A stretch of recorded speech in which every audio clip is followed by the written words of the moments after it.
Welcome to Project Finance Academy, where we dive deep into the world of finance and accounting. I'm your host, and today we're unpacking the project revenue recognition and the complexities of IFRS-15 that outlines the revenue recognition standard that has transformed the way businesses report their revenue. In this episode, we'll walk through the 5-step model of IFRS-15, providing insights and practical examples to help you navigate this critical standard. Step 1. Identifying the contract with a customer.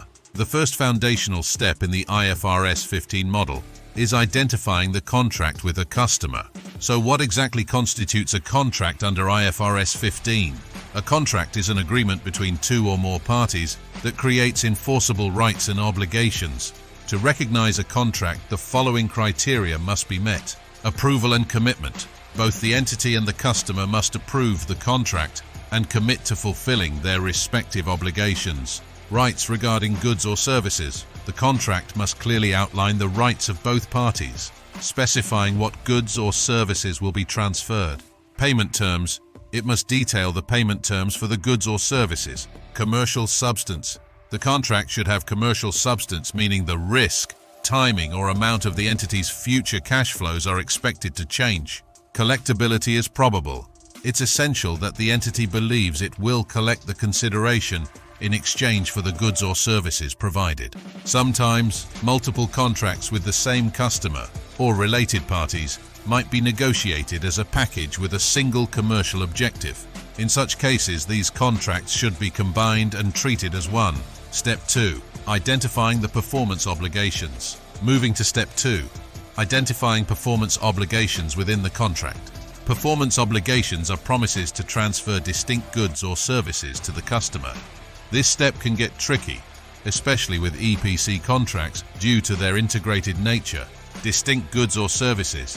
A good or service is considered distinct if the customer can benefit from it on its own or with other readily available resources, and it's separately identifiable from other promises in the contract. Series of goods or services. This refers to a series of distinct goods or services that are substantially the same and have the same pattern of transfer to the customer. Bundled goods or services. When goods or services are not distinct, they are bundled together as a single performance obligation. Customized or highly interdependent goods or services. If a good or service is highly dependent on or highly interrelated with other promised goods or services, it may not be considered distinct. In EPC contracts, the entire project is often viewed as a single performance obligation due to the high degree of integration required to deliver the contracted asset. Step 3. Determining the transaction price. Step 3 involves determining the transaction price, the amount of consideration expected to be received for transferring the goods or services. For EPC contracts, this can be complex due to factors such as fixed consideration. Start with the fixed amount agreed upon in the contract. Variable consideration. Include any bonuses for early completion, penalties for delays, or price escalation clauses. Only include amounts that are highly probable not to result in a significant revenue reversal. Financing component. Adjust for any significant financing benefit provided by the timing of payments. Non-cash consideration.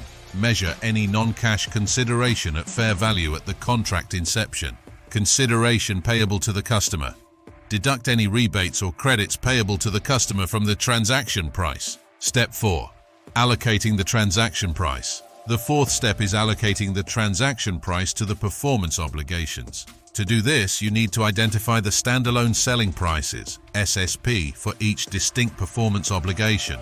If there's no directly observable SSP, estimate it using methods like adjusted market assessment approach, expected cost plus a margin approach, a residual approach. Once SSPs are determined, allocate the transaction price based on their relative SSPs. If discounts or variable considerations relate to specific parts of the contract, allocate them accordingly. Step 5. Recognizing revenue. Finally, Step 5. Recognizing revenue when or as the entity satisfies a performance obligation.